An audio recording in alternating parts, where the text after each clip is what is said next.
It's time now for Countywide, a special presentation of Yavapai Broadcasting News. Join Paul David and Kyle Benedict as they talk with our community's leaders, newsmakers, and people in the know.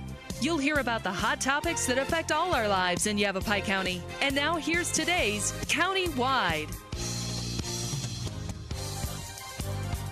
Welcome to Countywide. I'm Paul David. Great to have you in studio with us today. We're going to be talking about road projects for 2015 with the Arizona Department of Transportation. Dustin Krugel back in studio. Thank you so much for making the big, long drive up from Phoenix to be with us today. Glad to be here, Paul. Got a lot to talk about today. We do. We've got a list of things to talk about, so we're going to jump into them as always right away because we've only got about 20 minutes of talk time. Let's start with the sinkhole on the switchbacks. That was a big deal this last weekend, kind of popped up and surprised everybody. It shut down north and southbound lane through the switchbacks. All fixed. Yeah, we always tell drivers to expect the unexpected. Right. And the unexpected did occur this weekend. On Saturday, we had a sinkhole that formed on State Route 89A in the Oak Creek Canyon switchbacks, an area that we just paved last summer. Right. Underneath this pavement was a sinkhole formed where we had a void with loose material that formed underneath the pavement and caused the roadway to buckle. So we immediately closed the highway, and then we had technical engineers came out Monday morning to inspect it, and they determined that we could make the repairs immediately. So we started the repairs on Monday morning. We had to excavate a 6 feet deep, 8 feet wide hole. I saw the pictures of it. It was massive. Yeah, we had some heavy equipment, had to dig up the hole to remove all this loose material that was underneath the pavement.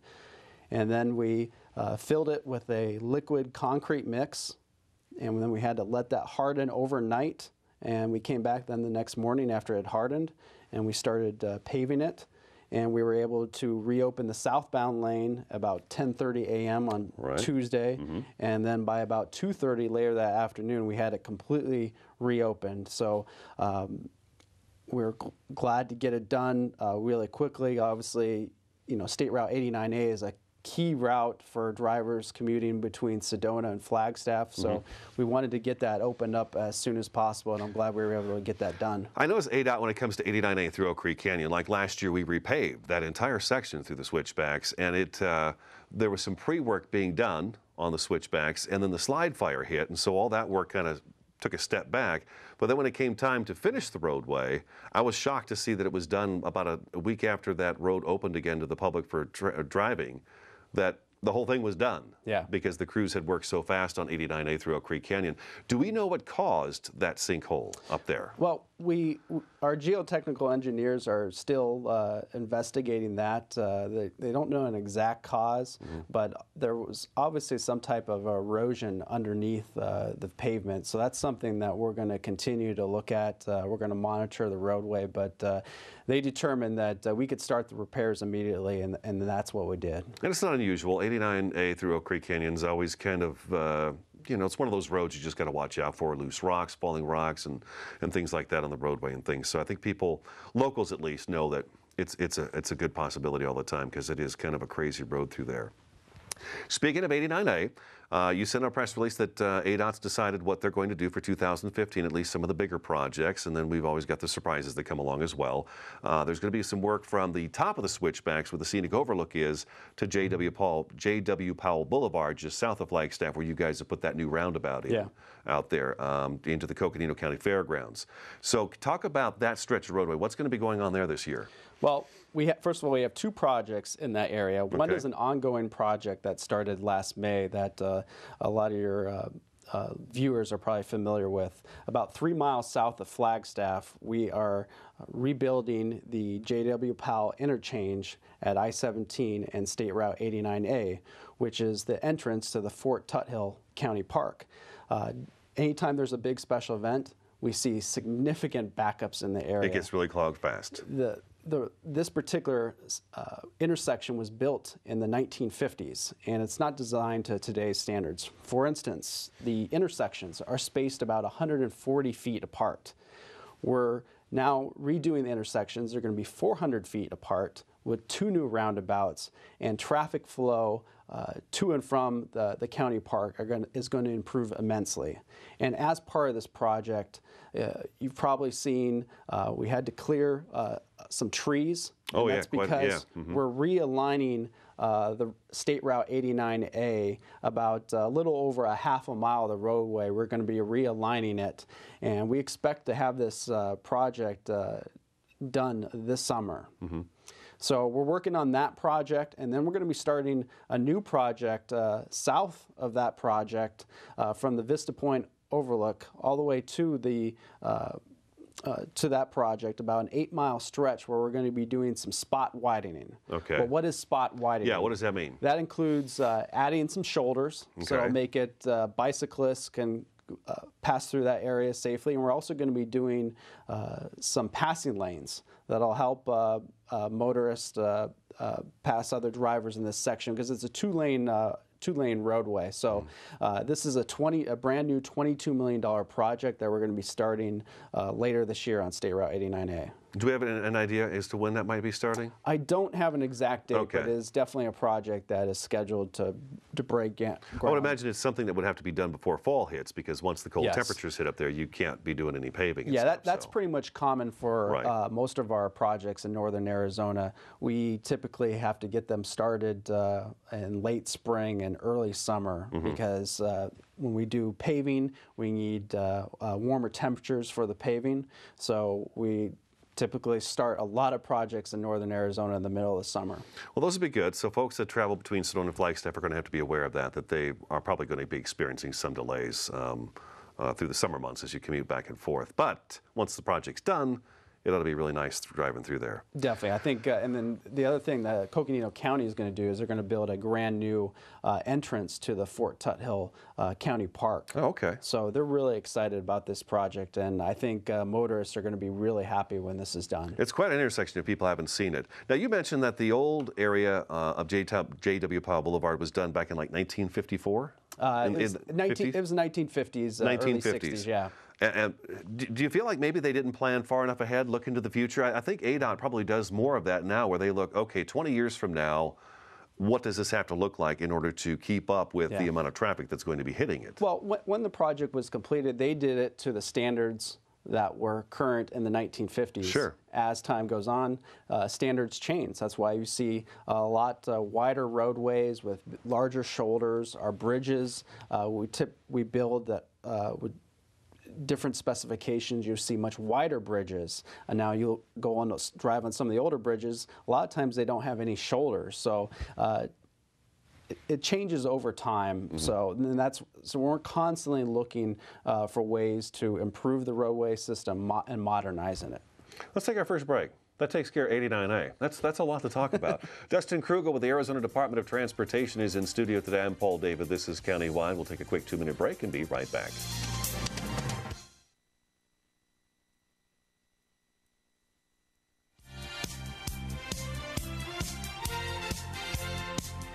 At Gettle's High Desert Mechanical, rather than do lots of things, we focus on doing one thing right.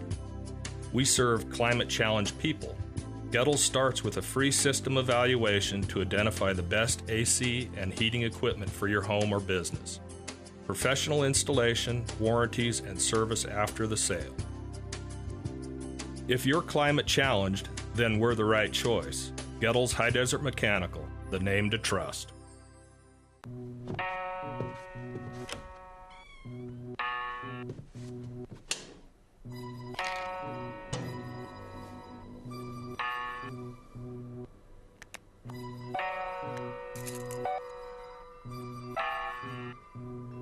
Who else has been taking your prescriptions?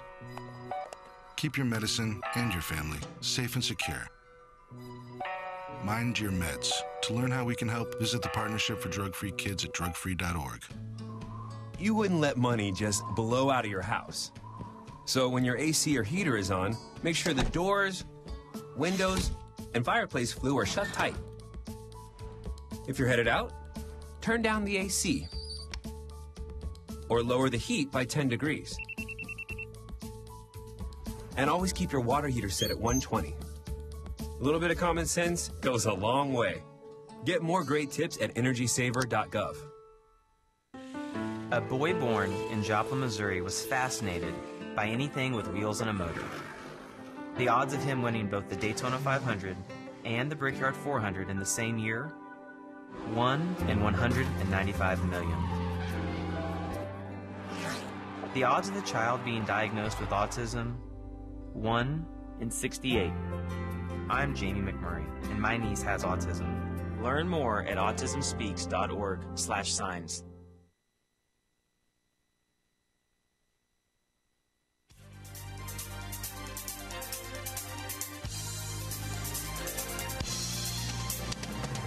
Welcome back to Countywide. Dustin Krugel with the Arizona Department of Transportation in studio today. We're going to move on and talk about Highway 89. I think most folks here probably think of it as the route to Lake Powell. Yes. Because that is the light at the end of the tunnel there, Glen Canyon Dam. A couple of years back, we had that big landslide. The pictures of it were just amazing. Just twisted, gnarled, and ripped apart. And a lot of work's been going on since then. I mean, we had a temporary detour. Yep. That's been working, but it's still out of the way. But the new one looks like it's about ready. Yeah, we're actually approaching almost the 2-year anniversary of the landslide. Occurred on February 20th, 2013. And we had pavement that literally dropped 6 feet from a landslide that occurred on the Echo Cliffs area, about 25 miles south of Page. Amazing pictures of that. Amazing pictures. Yeah. I got to visit it the day it occurred. And oh, really? Okay. I've never, ever seen anything quite like that before. And we initially had no idea what happened. And there was a snowstorm the night before, so I think we naturally assumed that it might have been a snowstorm that caused it, but there was no. It was not caused by any weather event. It was a geological event, a landslide that occurred. It looked like somebody picked up both ends of that stretch of roadway and just kind of twisted it, twisted it back and set it back down, and of course it was completely obliterated. So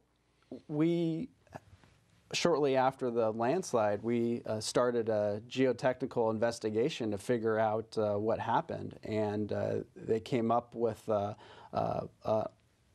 future solution to a repair that we could reopen the highway, and it includes moving the roadway about 60 feet into the mountainside, where we could remove the roadway away from this ancient landslide area.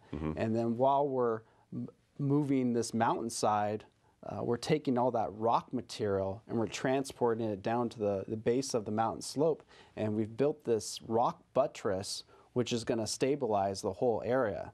And just in the past week, we've completed the excavation. Since August 11th, about 6 months, we've actually transported 1 million cubic yards of rock material down to the base of the mountain slide to build this rock buttress. These trucks that have been hauling, they're the trucks that you see in mining, where the tires are literally 5 feet higher than I stand. They're huge mammoth vehicles. So we've completed that step, which is the most time-consuming and most challenging aspect of this project. Sure. And now we're moving on to building the foundation of the roadway, and we're going to start paving in the next month or two. So we expect to have that roadway open later this spring. Oh, good. So probably in time for late spring, early summer. I'd probably say summer, right? Yeah, we want to have the roadway open before the busy tourism season in Page and Lake Powell. I'm sure Page people are happy about that. They're going to be very happy, but fortunately we worked with the Navajo Nation on paving Navajo Route 20, which is serving as the temporary detour right now near the Gap. It's a straight shot all the way to Page, and some people say it's actually a quicker route to get to Page, maybe not quite as scenic as the drive on 89 is through the Echo Cliffs mountainside. So it doesn't sound like Page suffered too badly then, with having their main route out. Yeah, it was really critical after the landslide that we were able to find a way to connect motorists to that area, not to cut off the area. So we initially had a detour route of US 160 to State Route 98, but we knew that was still a very significant detour. It's about an hour detour, right? Oh, it's more than an hour. More than an hour. The school buses were going back and forth on that? There's several school kids that had had a couple-hour commute to start their day and then come back. So we worked really quickly with the Navajo Nation on paving Navajo Route 20, which was mostly a dirt road, and now is a 44-mile-long, completely paved roadway that opened before Labor Day in 2013. But we also know that, like to the Bitter Springs community, that US 89 is so critical for them. So we want to get that open. That is the long-term solution, and we are so very, very close to getting that done. Okay. Let's move on to I-40. We've got some I-40 improvements scheduled for 2015. Well, yeah, I-40 is one of our longest roadways in the state. That spans about 360 miles long, and we have several paving projects that are either ongoing or will be started this year. This particular route carries about 25% of the traffic is commercial truck traffic, so there's a lot of interstate commerce that goes on this roadway, so it's going to make sure that the roadway is going to last. So we are completing a project just east of Kingman, about a 15-mile stretch that we started last year, and we're going to finish that later this spring. I drove through that last year. Yes, Remember that one? Yes. So once the temperatures become a little bit warmer, we'll be able to do we'll be able to put the final layer of asphalt on that. And then we have two projects that are going to be east of Flagstaff that we'll be working on. Okay. Anything big on those? It's just rough parts of the road that we're going to tear up and repave, or one of the interesting projects we're going to be working on is a paving project that's going to include our new intelligent compaction equipment. It's kind of a smarter way of paving, and it's really using computerized GPS technology that will help us more efficiently do the paving, where someone could actually be in an office in Phoenix while one of the crew members is actually doing the paving and making sure that when they're doing the pavement that it's smooth and done the way that it's supposed to be done. Okay, and they can read that and see where it's either doing it right or not doing it right. Yes. Okay, so so I-40 will be east of Flagstaff, will be, you'll have to be slowing down and watching for road work out there. Yeah, and particularly after the winter season, the cooler weather, impacts our roadway on I-40, and that's where some of the potholes form. So that's where our crews will be doing a lot of maintenance projects during the summer. So we just ask drivers to have some patience and know that we're doing everything we can to improve the pavement on I-40. But we do have three major paving projects that we'll be working on I-40 this year. Okay, and then let's hit Highway 93 too before we take our second break here. Highway 93, some widening going on there. Well, upgrading the US 93 corridor has been a long-term goal for ADOT. Huge endeavor. Huge. We've been, since 1998, for instance, we've invested more than $350 million on widening projects to convert this was once mostly a two-lane rural roadway into a four-lane modern divided highway. About the 200-mile stretch from Wickenburg to the Nevada border, about 75% of the roadway is now a four-lane divided highway, but we still have about 49 miles that are not a four-line divided highway. So we have two projects this year that we're going to be working on to continue the widening. One we started last year. It's the Antelope Wash section, which is about 20 miles north of Wickiup.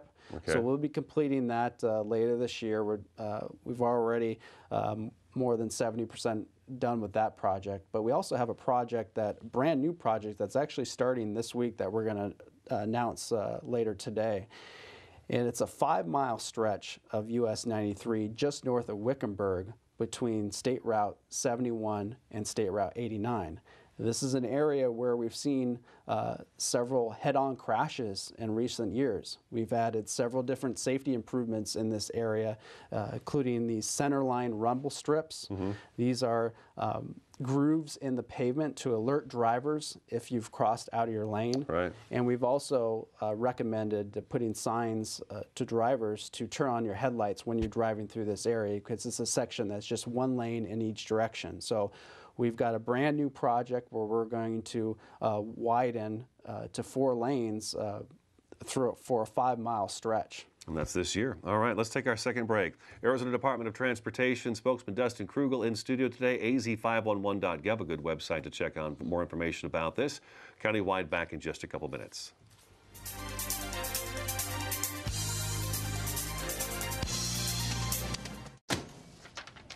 Hey, Hard, what's this? That's my resignation letter. You're resigning. Why? Because you're constantly ignoring me. You're half as active as you used to be, and you get stuff like this. You've been putting me under a lot of pressure lately. That's why I'm ready to quit. I forgot. I'll do better. Please, don't quit on me. Okay, but remember, it's not what you say, it's what you do.